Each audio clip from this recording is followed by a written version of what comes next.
அரச மலேசிய கடற்படையின் ஹெலிகாப்டர் ஓட்டுநர் ஒன் ரெசவுடின் கமால் அபிடின் உடல் முழு அரச மரியாதையுடன் நேற்றிரவு மணி 9:50 அளவில் கோம்பாக்கில் உள்ள ரவுடாத்துல் சகினா முஸ்லிம் மையத்து கொள்ளையில் அடக்கம் செய்யப்பட்டது.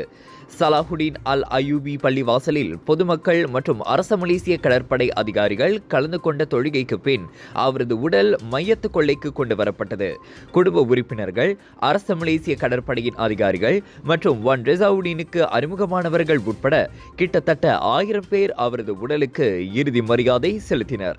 இதற்கு முன்னதாக ஈப்போ அரச மலாய் 23வது ரெஜிமெண்ட் படையைச் சேர்ந்த 8 முஸ்லிம்களின் உடல்கள் இறுதி மரியாதைக்கு பின் அடக்கம் செய்வதற்காக அவர்களது குடும்ப உறுப்பினர்களிடம் ஒப்படைக்கப்பட்டது.